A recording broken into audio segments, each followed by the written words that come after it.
Attention, Toda. Pagpasok mo pa lang, gumalaw ang gabi. Sa ilalim ng ilaw, ikaw ang sinisigawin.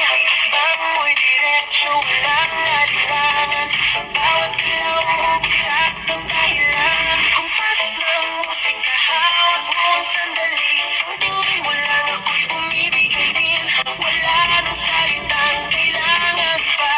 Sayaw mo pa lang, sagot na sa lahat. Hawak mo ang beat, hawak mo ang gabi.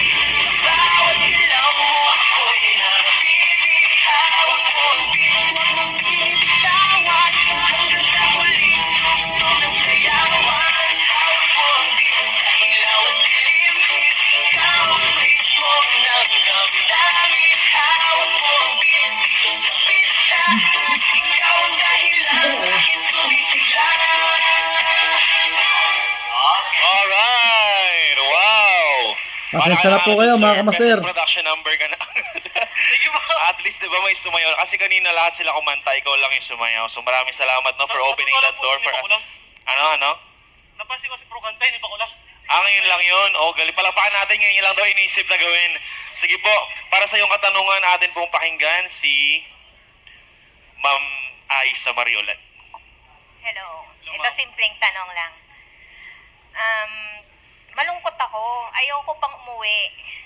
So, sumakay ako sa iyong tricycle. Sabi ko, kuya, dalhin mo ako sa kung saan ako magiging masaya. Saan mo ako dadalhin? Ayan. Aba.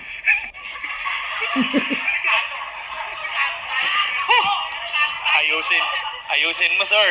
Dalhin mo ako sa mga tourist spots dito sa San Jose. Salamat po. Sa totoo po, bilang isang tricycle driver Use your mic, sir. Yan. bilang isang tricycle driver po at bilang isang lalaki, mangingibabaw sa akin ang paggalang sa isang pasero at lalong-lalo na po sa inyong babae. Wait. Una po, tatanungin ko sa inyo kung anong problema nyo o kailangan nyo na kausap. Nakaready naman po ako kung kayo opo, tama po, comfort po.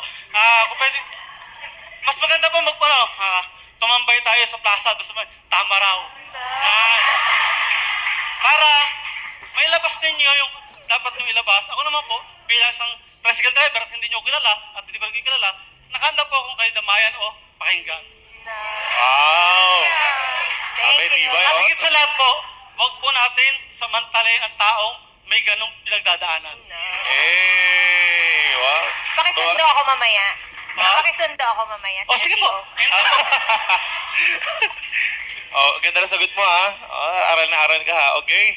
Sige po, tuwa-tuwa sa isikon si Barok. Talagang saludo siya sa'yo.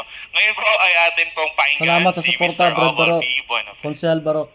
Hello kuya, Good morning po. ito yung tanong ko. Ano ang mensahe mo sa mga kabataan na nais pumasok sa hanap buhay na tulad ng pagiging tricycle driver? Ulit sir. Ano ang mensahe mo sa mga kabataan na nais pumasok sa hanap buhay ng pagiging tricycle driver? Yun sir, napakagandang tanong po yan sir. Bago ko siguro sila pangaralan, uunahin ko muna po yung suggestion ko sa ila. Huwag niyong pangarapin. Kumari, pagputi niyo pag-aaral ninyo. Dahil ang pamambasada ay hindi biro. Nilalabanan niyo ang init, gabok, lahat, traffic. Huwag niyong pangarapin. Pero kung no choice kayo, wala kayong narating, wala kayong suwerte sa pag-aaral, pagputihin niyo. At higit sa lahat, lawakan niyo ang pag-iisip niyo. At higit sa lahat, marunong kayo makitungo at makisama.